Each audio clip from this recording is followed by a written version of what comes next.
think it was on a Thursday. My wife answered the phone. Hey, we've got an emergency. Ramona's missing.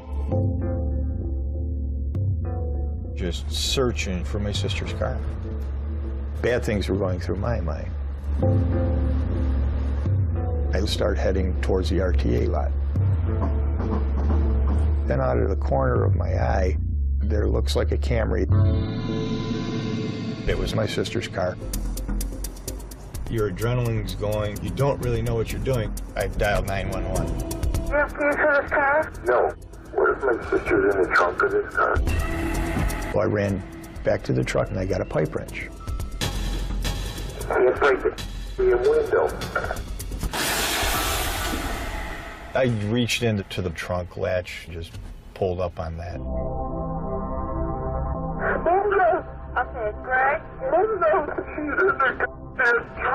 Greg, listen. She's cold. Greg! It's been, what, 2.5 years? I miss her a lot. Still miss her. The more we got to know Ramona Krotine's background, it made us more determined to find out who did this. Report 161. Detective Timothy Robinson, case investigator for the Ramona Krotine death. Jeffrey Krotine is kind of like your typical suburban male. We firmly believe that he killed his wife. This was the home of Ramona Krotine and Jeffrey Krotine. And this is the house where we believe Ramona Krotine was killed. My sister was home. She says she never heard anything, never saw anything. We have a trail of Ramona's blood from the master bedroom, down the stairs, through the laundry room, and into the garage. Being in the house, I never heard anything. Everything that Krotine felt that there was blood on, he got either rid of it or changed it, painted it, or threw it out. There's no way I don't think he did it. This is the third trial that we've had. All right, for the jury. Prior 2 trials, we got pretty close. This time, we'll get a good verdict. He's the man who killed Ramona Krotine. Strange Truth. Tonight's 48 Hours Mystery.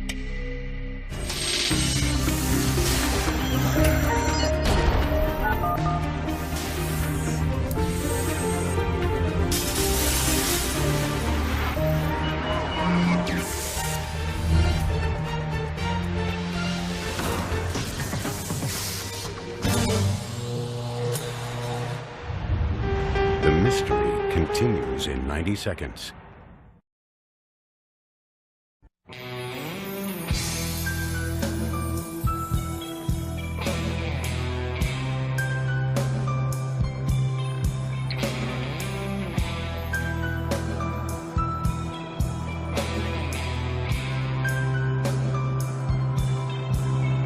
People always say they want their day in court. But 57-year-old Jeff Krotine is way beyond that. My life since my wife's death has stopped. It's like I'm in a twilight zone. Krotine, indicted for murdering his 53-year-old wife Ramona, has had too many days in court. He just wants it to end. I didn't murder my wife. I'm innocent. 2 Cleveland juries have deliberated long and hard on Krotine's guilt or innocence. I was on jury number 1. I voted guilty. Jury number 2, my final vote was not guilty. But all either could agree on was that they couldn't agree. My final vote was guilty. Not guilty. Both juries were hung. Good afternoon. Please be seated, ladies and gentlemen. So now, at the start of Krotine's 3rd murder trial, I first collapsed to the ground. Mona's family and friends are praying that this time, finally, justice will be done. You have a calculated killer here before you. Everything he's done shows guilt. He's a cold individual, but I didn't think that he could do this. Mona Krotine was murdered on March 21st, 2003. She and husband Jeff had lived here in this suburban Cleveland house for years, raising their 3 kids. Perhaps there's no such thing as a likely murder victim, but by all accounts, Mona Krotine was about the least likely you could possibly imagine. Ramona, she was always smiling, always helping people out. Growing up, she was a tough act to follow. She was so good. Mona's brothers, Greg and Roger Wolcheski, say that even as kids, the Wolcheskis were a tight-knit clan. She was the best big sister anyone could ever have. It's hard on the family that she's not here. Patty Wolcheski adds that Mona was the perfect sister-in-law. Whenever you needed something, Mona knew either how to do it, how to get it, or who to ask. We used to call this family the Waltons. But there was one big problem with this happy picture, namely Jeff. How did he fit into the Waltons? Like a square peg in the round hole. I thought that Jeff was a little different, but I liked him. Sharon Wolcheski is Greg's wife. He was a good provider. He educated 3 kids. But by 2003, their kids all had left home. Mr. and Mrs. Jeffrey Krotine. Oldest son Jeff Jr. was married, middle son Jason, a Marine, was in the Mideast, and daughter Jennifer was away at college. The Krotine house was empty, and Mona and Jeff were alone, though hardly together. It was as if they had just developed different lives. And different interests. Jeff worked long hours at his insurance agency, and when not there, was often out on the water. He liked boating, and she hated boating. Mona, by contrast, loved people and reveled in her part-time job, managing a concession stand at Cleveland's busy convention hall, the IX Center. She didn't really have to work. She did that for extra money. She liked, doing her own thing. Friends Alice Smock and Bev Daly. Do you think she was happy? I thought she was happy. On the night of March 20th, 2003, Mona left her job here at the IX Center and headed off to a nearby hotel for a big party, the end of the convention season bash, an event she looked forward to every year.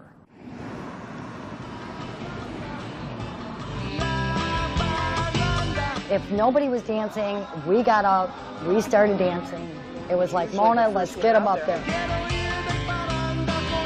While Mona was out dancing, daughter Jennifer, at home on spring break, tried to stay up until her mother got home. But by 2 a.m., she was sound asleep on the couch. I told her to get up, go to bed, and I went back to sleep. At about that same time, Mona was leaving the party with Bev Daly. She said, I'm tired, I'm just going to go home, I have a lot to do tomorrow. And that was the last time I talked to her or saw her. The next morning, a Friday, Jennifer woke to find her father in the kitchen getting ready for work. I came down the stairs like, hey, where's Mom? Being surprised. And your dad's reaction to this that morning was what? He was irritated. But both father and daughter say they knew the annual convention party could get a little wild. I was like, okay, well, you know what? She crashed with her friends instead of driving home. So at what point then does this begin to get alarming? Her friend who does her nails called. Jennifer answered the phone and she says, my mom didn't come home last night. And I said, really? Manicurist Denise Turowski. And I said, I have such a feeling there's something wrong. I mean, my mom just never misses a nail appointment. And that was like my red flag. What's your dad doing at this point? He had left for work already. So your mom doesn't come home all night, doesn't call, and your dad just gets up and goes to work? Pretty much, yeah. But you had gone to work that morning. Oh, yes. Because truly you saw no reason to be concerned. No, not at all. Not at all. Did you try to call the hotel or call any of her friends before you went to work? No. But Mona's family was frantic. I was calling everybody, seeing. They called the police, who said they had to wait 24 hours before filing a missing persons report. Where do you really go to look? Who has any idea?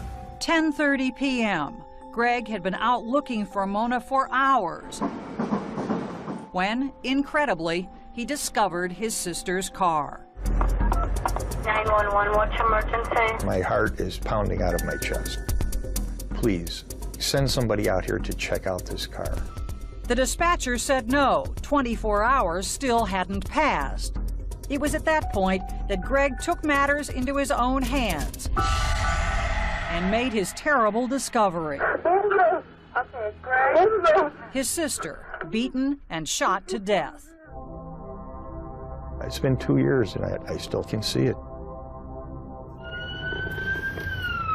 Police descended on the parking lot. There was blood all over the back seat, and $900 from Mona's concession stand was missing. We just felt that was a straight-up robbery when it started. At first, police suspected a botched robbery.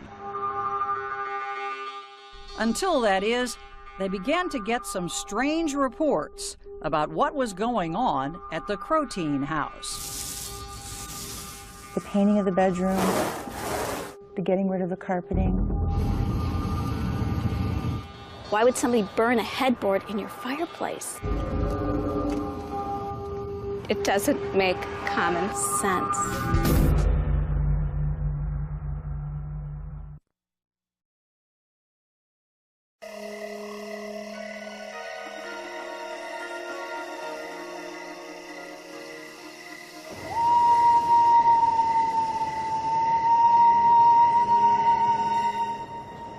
Weird.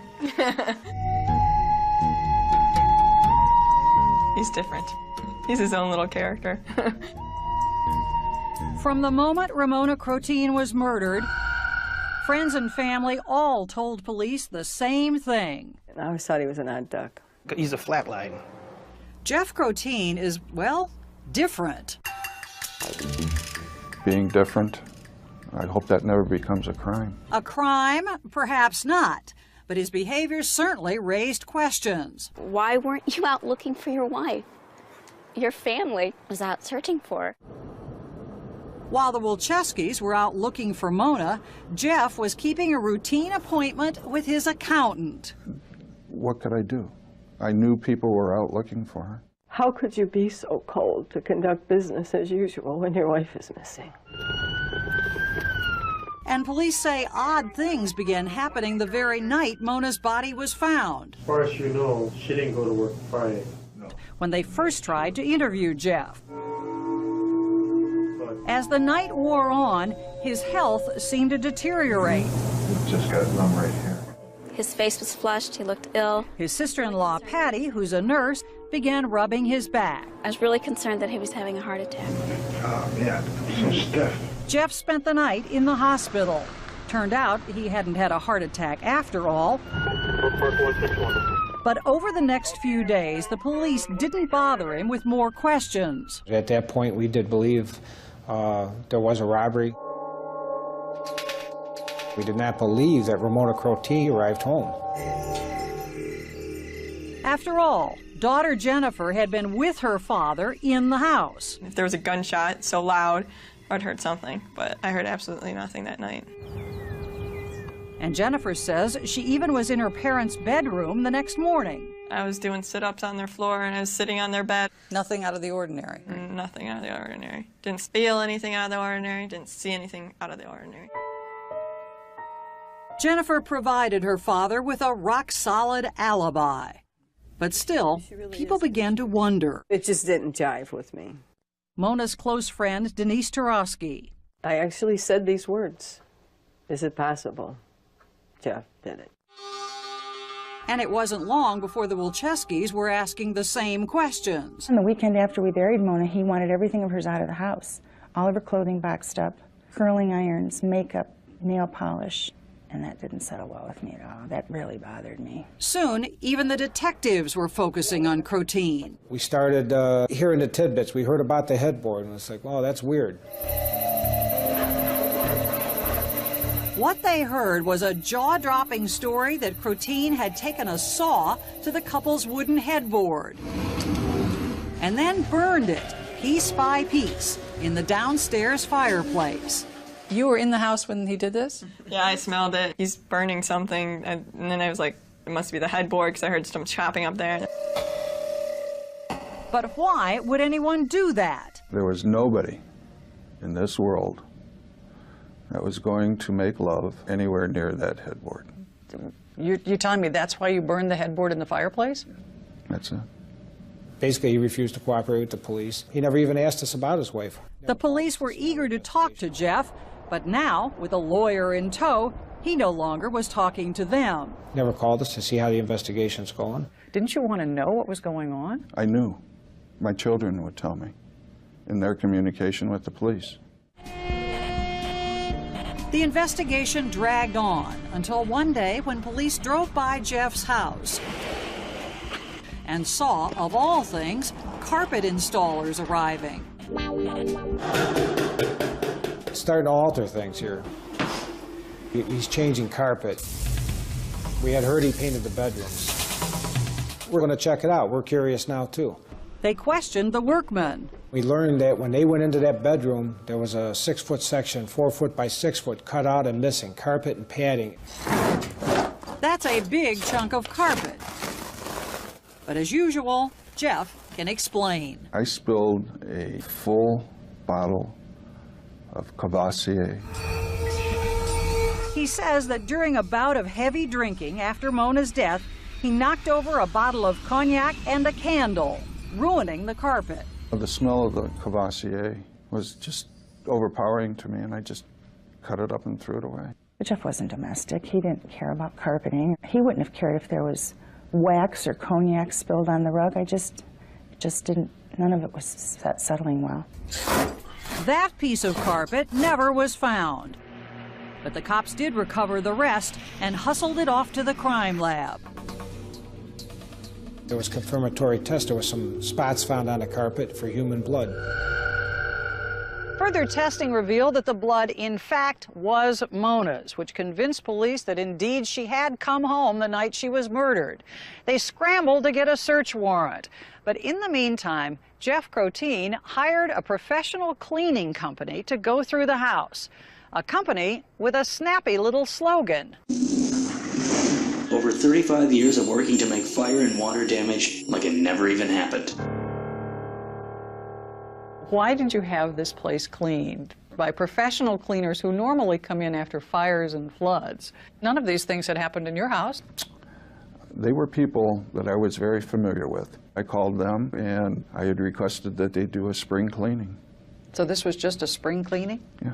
But it didn't look like spring cleaning to Sharon Wilczewski. It almost appeared to be, if you looked at a timeline of the events, it was like a systematic dismantling of a crime scene. 2 months after the murder, police finally got their warrant, and a forensic team descended on the house. Investigators found more droplets of what they believed to be Ramona's blood in the bedroom, utility room, and on a step in the garage, a step that appeared to have as many as 45 bloodstains. The police believe that Jeff struck Mona in the bedroom, rendering her unconscious, and then carried her down the stairs to the garage, where he placed her in the back seat of her car and shot her in the head. Your contention, just to make sure we understand this in any case, is that not only did you not kill your wife, but she never came home. She never came home, and I did not kill my wife. The police didn't buy it, especially after a search of his office turned up 4 guns, one of them potentially the murder weapon. In February of 2004, Jeff Krotine was arrested and charged with Mona's murder. We couldn't believe it. I didn't even know he had guns. Of course, I had no idea he had a girlfriend either. Ah, yes, the girlfriend.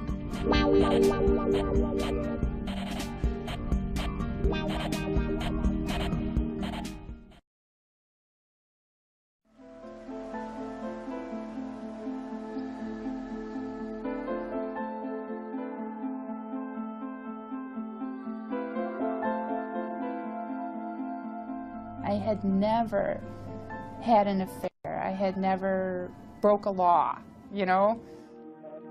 But then 39-year-old Mary Engel went to work at Jeff Krotine's insurance agency, and the rumors began. A lot of people were saying that we were having an affair anyway. So I thought, you know, I've had it. People say it anyway, you know, maybe I'll go ahead and see what happens. And you did? Oh, yeah. Yeah, I did. Best is already set up, Mary.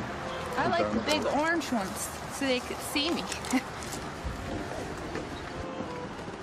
Their affair started long before Jeff's wife's murder. Cast off. Lighter off. You were in love with her? Yes, I fell in love with her. And I'm still in love with her. Did you consider a divorce? Never. Mary Engel is completely convinced of Krotine's innocence. I don't think physically he was capable of it. Jeff can't do anything fast. He's a slow-mo kind of guy. There is just no way, Mary says, that Jeff could kill his wife, hide her body, return home without a car, and clean up a bloody crime scene in just 8 hours. It wasn't possible. It just wasn't possible. And you never asked him? I never asked him, did you do this to your wife? No. Police thought perhaps she didn't need to ask, that Mary may have driven Jeff home from the parking lot after he dumped Mona's body. How can they say that? I mean, that's not me. How can they tell people this when it's not true? I was really upset about that. There you go. Mary Engel had an alibi and never was charged, but the affair gave prosecutors a possible motive. Husband cheats on wife is, in fact, one of the oldest motives in the book. If I had a $5 million life insurance policy or a $4.5 million life insurance policy on her. Jeff could go across the street and get a divorce. Didn't he have to kill his wife to do that? Oh, what are these? Richard Drucker is Krotine's defense lawyer. So basically we have an odd guy who was having an affair, and you're saying, so what? I'm saying, so what? I'm saying they've charged him because he's an odd guy having an affair, but that doesn't make him a murderer. But prosecutors moved ahead with a case that 2 juries so far have shown is no slam dunk, partly because it's so highly circumstantial. Lead prosecutor Steve Dever. I don't think that we have direct evidence, and people or juries have this expectation that you have to have direct evidence to make a case. But this is the CSI effect, right? I mean, juries today really do expect footprints, hair, blood. It's all going to lay out, and the guy from the lab is going to come in and explain how this implicates the suspect. There is a CSI effect. Juries do have that expectation that science will provide the answer to every question. In fact, jurors from the first 2 trials were highly critical of the prosecution's case. I felt that the evidence that was presented to me was not all the evidence that could have been collected and was the most scientific. And with that in mind, I could not find him guilty beyond a reasonable doubt. The state is stuck with the evidence it has. Okay, please be seated, ladies and gentlemen. But this time, a new prosecutor will highlight the science, and he thinks this case is winnable. I'm confident that this jury is going to be able to reach an answer, and I wouldn't be trying the case unless I thought that Mr. Krotine killed his wife. 30 years of marriage, he made no effort to find his wife. He tells the jury Jeff's behavior after Mona's death is not just odd, it's incriminating. The defendant starts to chop up the headboard and he burns it in the fireplace. Peculiar. Implying that Krotine burned the headboard to get rid of evidence. Police did find blood drops elsewhere in the house, and Dever calls DNA expert Carrie Martin to testify. Briefly tell the ladies and gentlemen of the jury, how much work is involved in doing this, what you do? A lot more than you see on CSI. But her results are clear. 3 of the carpet stains match Mona's DNA. The small, little, tiny speck of blood, the size of, on the head of a needle of a pin, is going to be what is going to make Jeffrey Krotine guilty in this case.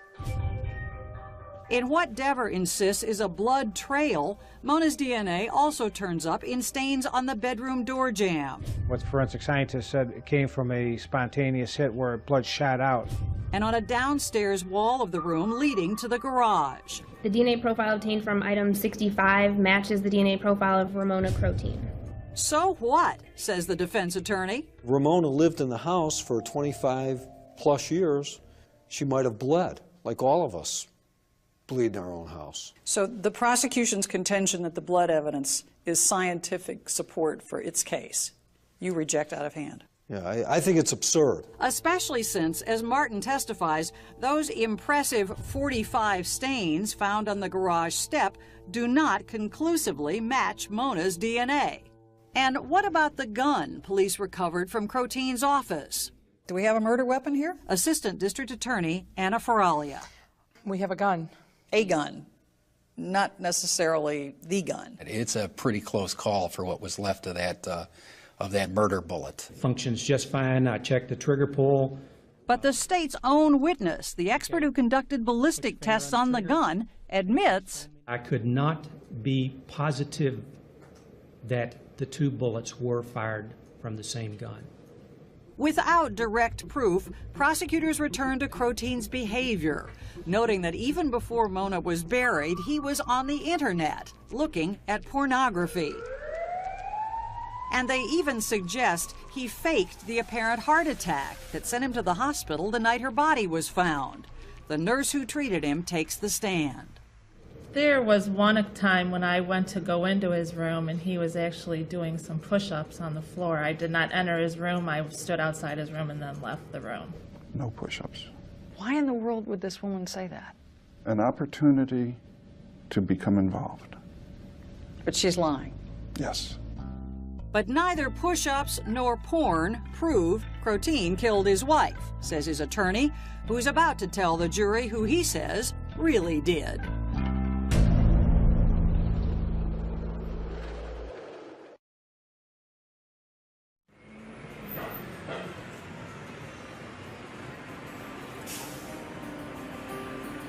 Jeff Krotine is an innocent man, says his attorney, Richard Drucker.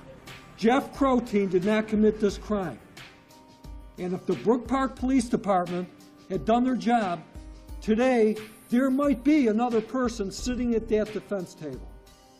We think that Ramona left the party and was apprehended by either one or a group of people, robbed, beaten, and shot. The defense scenario is that Mona never made it home that night, that in fact she was killed during a robbery and carjacking in the hotel parking lot. And the defense attorney has two witnesses who will support that theory, two witnesses who never before have told their stories to a jury.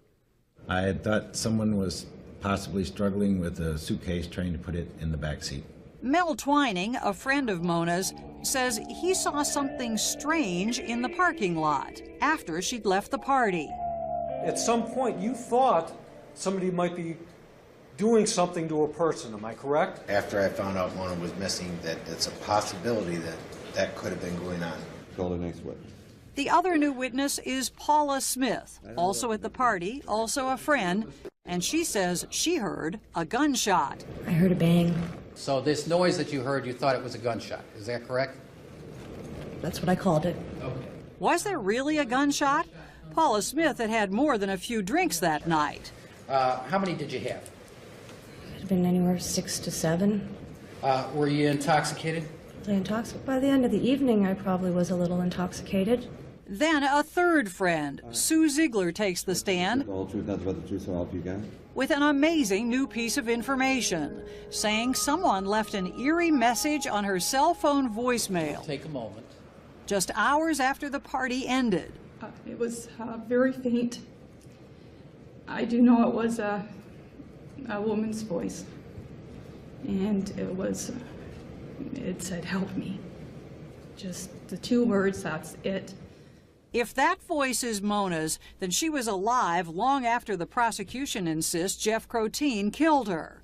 But Ziegler never has testified about this message before, and she didn't save it. Let's have a seat and continue the... Although she did play it once for Mel Twining. Did there come a time that you listened to cell phone messages on Sue Ziegler's telephone? Yes. Would you tell us about that?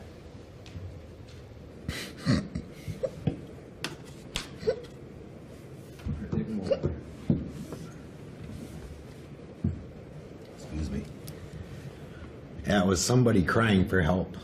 Do you recall what you heard on the voicemail message? It was help, help, help me. And how did you react to listening to this voicemail? You were shocked. You were shocked? Shocked. Okay.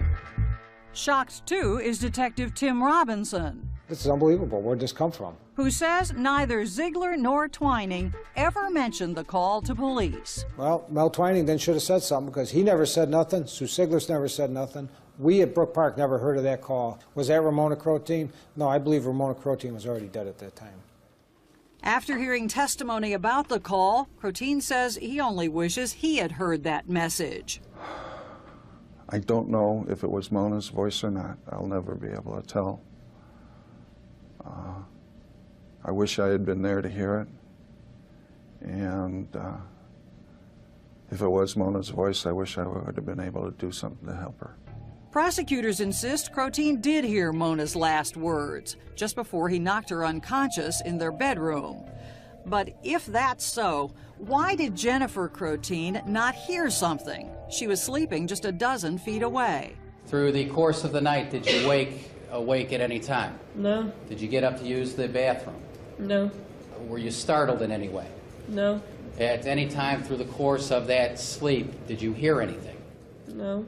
Dever has an explanation as to why Jennifer may not have heard anything. We've done sound testing, fired about 38 shots into a test tank inside of that car, and measured what type of sound reading you would get in Jennifer's bedroom, and you would not hear it. But Mona's co-worker Alice Smock is convinced Mona did go home because she was found in tennis shoes, not what she'd had on at the party. She had worn black strappy shoes, and I commented that I liked her shoes. And she said she had bought them, and that that's what she had been wearing to go dancing in. Why are the shoes so significant? Shoes are significant because shoes telegraph that Ramona made her way home that night. Mona Krotine, Dever suggests, took her shoes off when she arrived home that night. And after Jeff killed her, he mistakenly put the wrong pair of shoes back on. But Jennifer is adamant. Her mother was never there. And despite your best efforts, you weren't able to find your mom, were you? No. You're all done. Thank you, ma'am. So is Jennifer right, wrong, or lying? In the past, jurors haven't found her very believable. The daughter had a very bad case of selective memory. Their judgment was so harsh that at trial, too, neither side even called her as a witness. But this time, all three Krotine children testify. All right, come on up. Jeff Jr., 31, says all these questions about his mother's death have split the family. I've lost my mom, and then I have my mom's side of the family turned against us, and the police are against us, and we're all alone.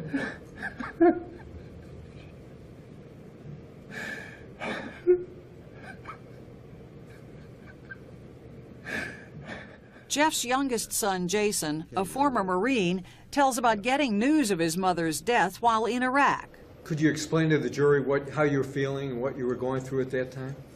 You're sleeping in a hole that you dug that night. It's about 4 inches deep of water, and it's so cold that you can't sleep. In a suddenly hushed courtroom, the jury, for the first time, sees emotion in Jeff Krotine, a Vietnam vet. I knew from my own personal experiences what he was going through. It just brought it all back, and I felt sorry for him. To show that the children believe their father absolutely, Drucker puts Jason on the spot. If for 1 minute you thought your father brutalized your mother in that house, what would you do? He wouldn't be here right now. I'd have to use ungodly restraint to keep myself away from taking matters in my own hands if I found out that was the way it was. Jason is the trial's final witness. Krotine decided not to testify. Okay, please be seated. All right, thank you. All right, Mr. Dever, on behalf of the state of Ohio. In his closing arguments, prosecutor Steve Dever highlights Krotine's alleged cover-up of the crime. Jeff Krotine's got a problem, and he's got a problem with you folks, ladies and gentlemen. How do you resolve, how do you disregard all of that evidence as to the crime scene? evidence of cleanup, evidence of removal of carpet. How do you get around, ladies and gentlemen, this crime scene? And that is the dilemma that Jeff Krotine has in this particular case. And in her impassioned closing statements, Assistant District Attorney Anna Faralia hammers home Krotine's strange behavior. Does he do anything at all, to look for his wife? He does nothing, ladies and gentlemen. While he's hooked up to monitors, he's on the floor doing push-ups. So, how does Mr. Krotine prepare for the funeral? He's not a porn site, ladies and gentlemen. He is guilty of concealing and destroying all the evidence. Hold this man responsible for not only the bludgeoning death of Ramona Krotine, but for the victims that are left behind. Thank you, ladies and gentlemen.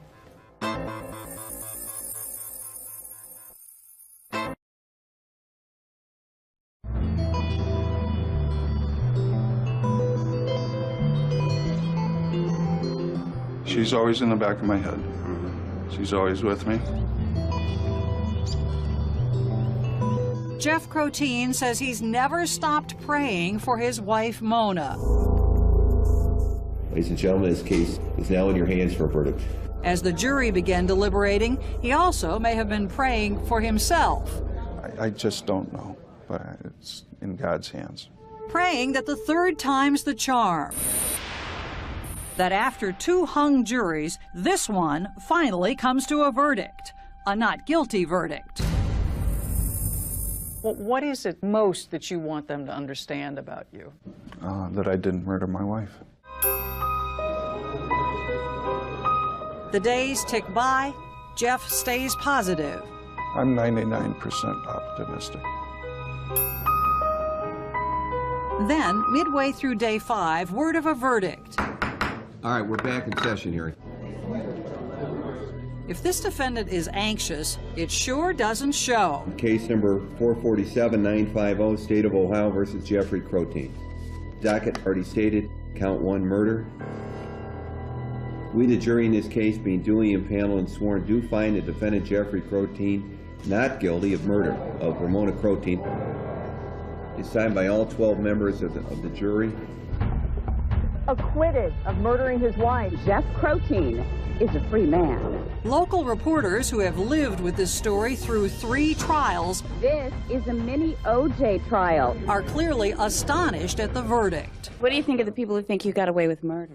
Nobody got away with murder. Annoying reporters and pesky photographers aside, Tabloid. I don't want to talk to him. Jeff Krotine's ordeal finally is over. Oh, Jeff, I'm so happy. Yay! And back at his lawyer's office, there's a celebration. Congratulations.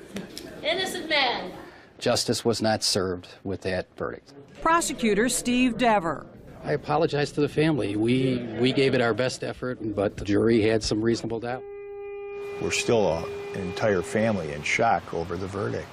Mona's brother Greg was the only family member who got to the courthouse in time for the verdict. Find the defendant Jeffrey Krotine not guilty of murder. 29-03. A very strange sensation when I heard the verdict. I kind of lost all peripheral vision. It was not a good feeling. I thought there was enough there at first to go with guilty. Juror Michael Lisi says he went into the deliberations convinced of Jeff's guilt.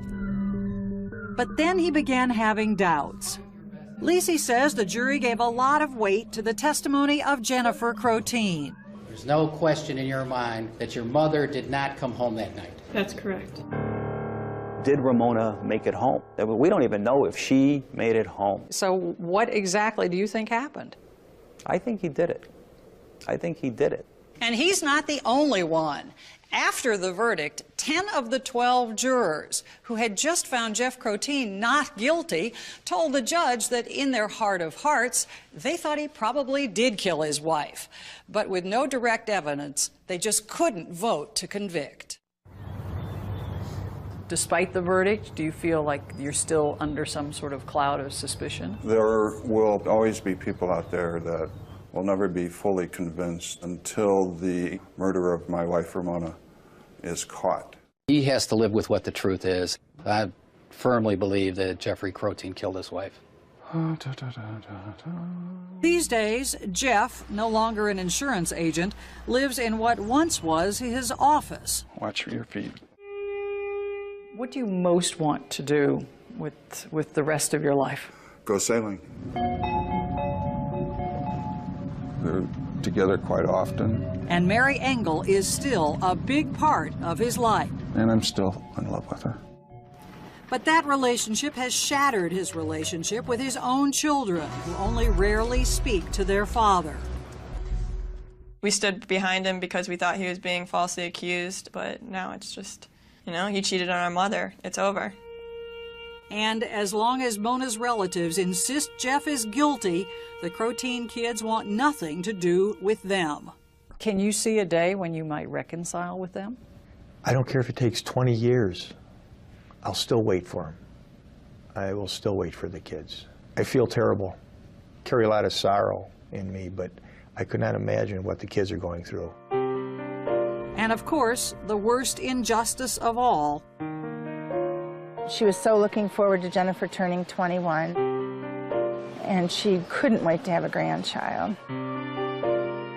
She was so ripped off in life.